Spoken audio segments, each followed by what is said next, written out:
Hello friends, welcome back to another lecture, and in this lecture we are going to continue with non-constitutional bodies.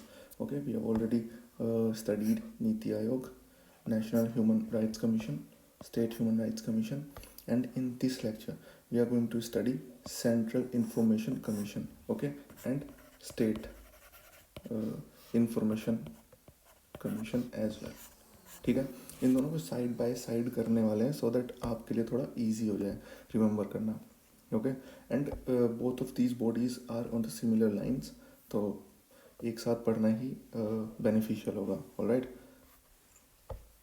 तो central information commission and state information commission, इनकी composition के बारे में study करने वाले हैं, tenure and service conditions के बारे में स्टडी करने वाले हैं, and at the end of this video we are going to study about power and functions of these two bodies.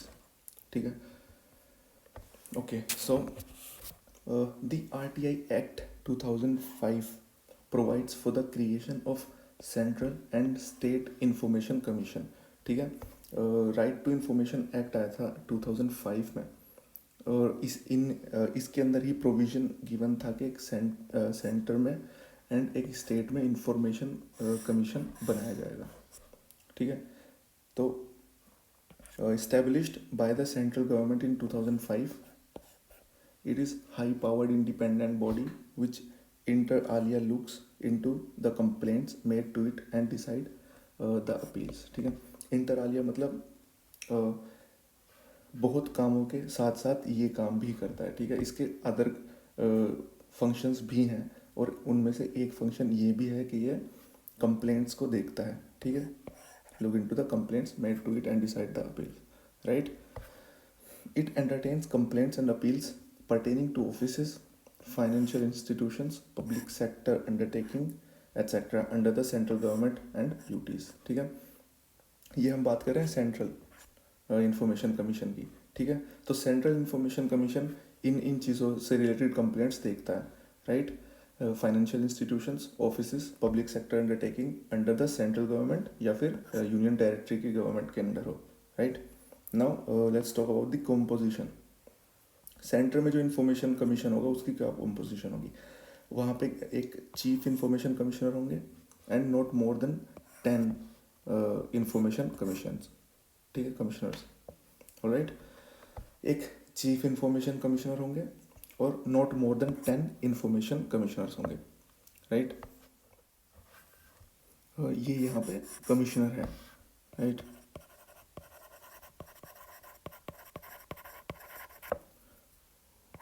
Okay, तो जो सेंटर में इंफॉर्मेशन कमीशन होगा उसकी कॉम्पोजिशन होगी 1 chief information commissioner and not more than 10 information commissioners. ठीक है, appointed by the president.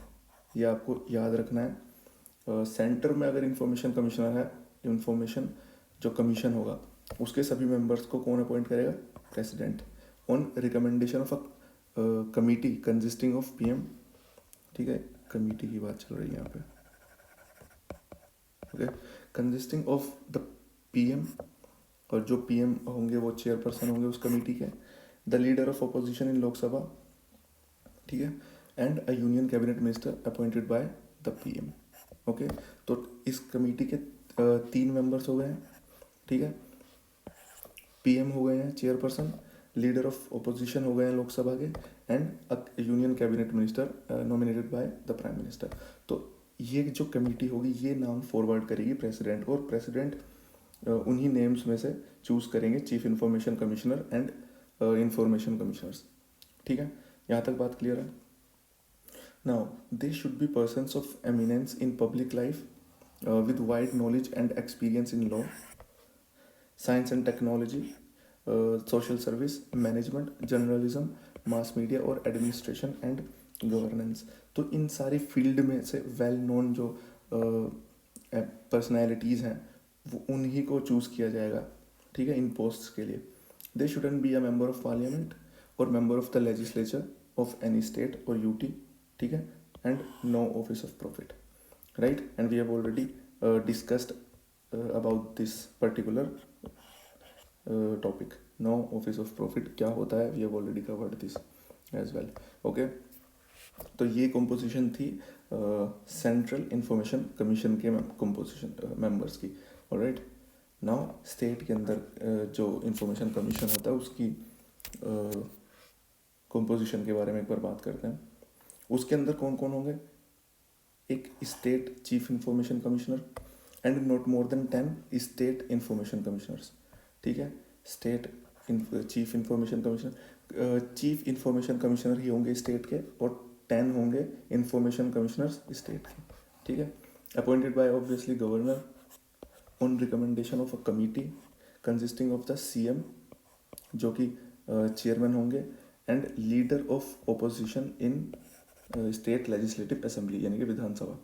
ठीक है, और एक स्टेट कैबिनेट मिनिस्टर होंगे nominated by the CM. Alright, तो बिल्कुल सिमिलर लाइंस पे ही है। ठीक है, टेन्योर एंड सर्विस कंडीशंस।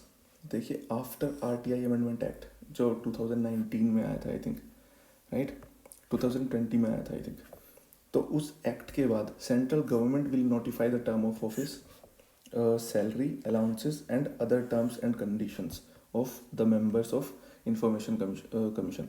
ठीक है, इस एक्ट के बाद, आरटीआई अमेंडमेंट एक्ट के बाद, सेंट्रल गवर्नमेंट तय करेगी कि उनके टर्म ऑफ ऑफिस क्या होने वाला है, सैलरी क्या होने वाली है, अलाउंसेस क्या होने वाली है, and other terms and conditions. ठीक है, इस पर्टिकुलर अमेंडमेंट एक्ट को लेके काफ़ी बैकलैश भी मिला था गवर्नमेंट को, राइट।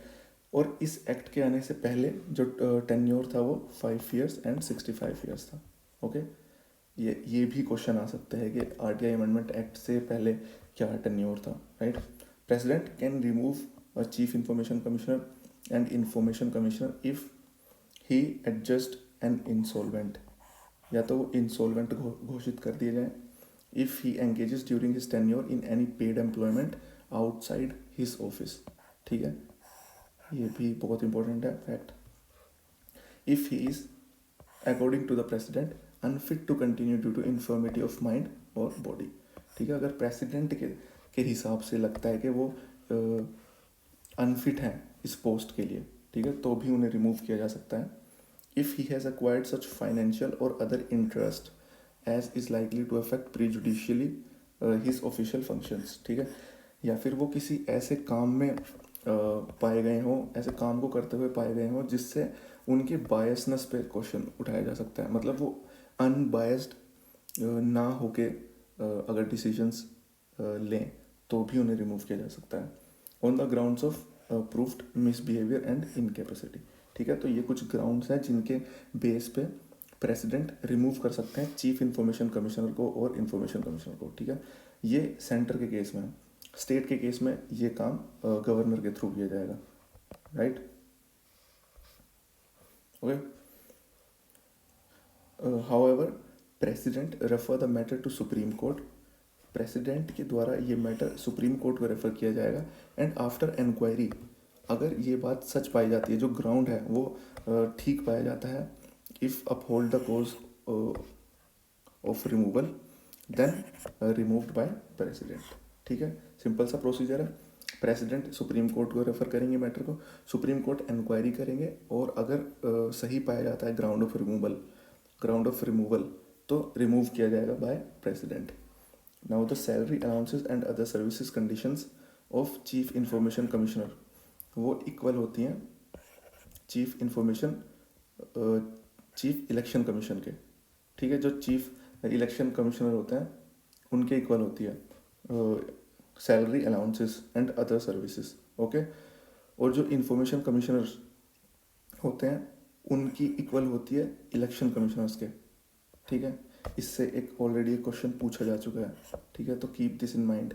जो चीफ इंफॉर्मेशन कमिश्नर होते हैं उनकी सैलरी एंड अलाउंसेस और सर्विस कंडीशंस बिल्कुल बराबर होते हैं चीफ इलेक्शन कमिश्नर के। ठीक है, और इंफॉर्मेशन कमिश्नर के होते हैं इलेक्शन कमिश्नर के इक्वल।